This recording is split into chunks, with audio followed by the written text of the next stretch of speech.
वजीर साहब कहते हैं कि बस ड्राइवर एहतियात करता तो इतनी जानें जाया ना होती। लोगों को सोच समझ कर ड्राइविंग करनी चाहिए। ट्रेन ने कभी सड़क पर आकर लोगों को नहीं मारा। ऐसे मौके पर ये बातें करने वाली हैं, यानी कातिल नहीं मकतूल जिम्मेदार है।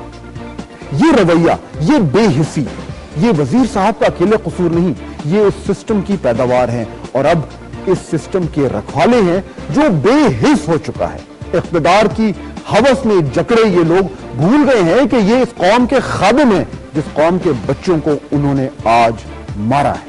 मुझे ये बताइए कि ये गफलत अगर नहीं थी पाकिस्तान रेलवे की तो ये क्या था? इसको आप कैसे जस्टिफाई करेंगे? 9 बच्चे हलाक हुए हैं।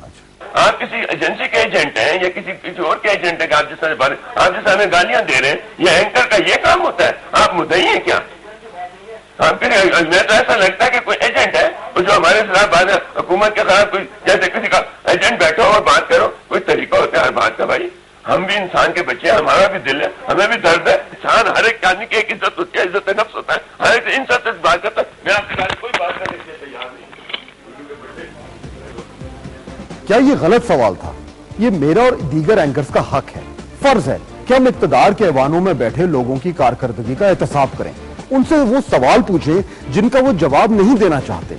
ये हमारी जिम्मेदारी है कि हम उनसे मुतालबा करें कि वो हमें जवाब दें, ताकि आप लोग, हमारे व्यूअर्स, पाकिस्तानी अवाम ये जान सकें कि जिन लोगों को आपने मुंतखब किया है वो आपके पैसों से, आपकी कमाई से, आपकी फलाह और सहूलत के लिए क्या काम कर रहे हैं या नहीं कर रहे। यही तो जमहूरियत है, यही चेक्स और बैलेंस का निजाम है।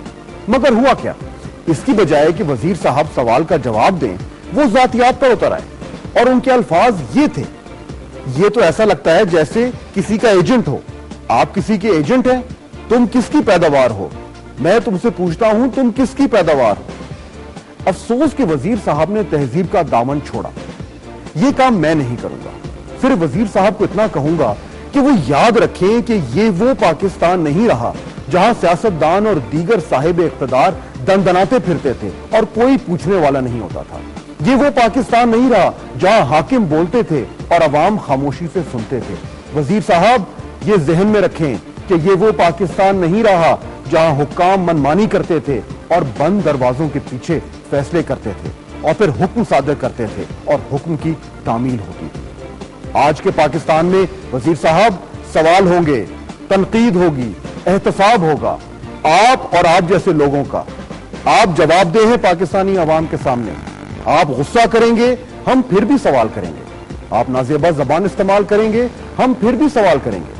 आप जातियात पर उतरेंगे, हम फिर भी सवाल करेंगे। और अगर आप लाल पीले होकर स्टूडियो से माइक पटक कर चले जाएंगे तो हम फिर भी सवाल करेंगे। इसलिए आज मैं फिर वही सवाल दोहराऊंगा जिससे आप पेश में आ गए थे। कल के हौलनाक हादसे में 9 मासूम बच्चे और उनका ड्राइवर जान बहक हुआ।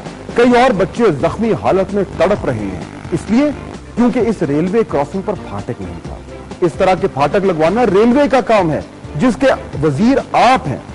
मैं फिर पूछता हूं, अगर पाकिस्तान रेलवे में 1970 के बाद से कोई सरमायाकारी नहीं हुई तो ये उन 8-9 नन्हे बच्चों का कसूर है? अगर रेलवे के 80% पुल नाकाबिले इस्तेमाल हैं तो ये उन बच्चों का कसूर है? अगर रेलवे के 90% सिग्नल्स और कम्युनिकेशन सिस्टम नाकारा हैं तो ये उन बच्चों का कसूर है? अगर 3815 रेलवे सिग्नल्स में से 2382 पर फाटक नहीं है तो ये इन बेचारे बच्चों का कसूर है?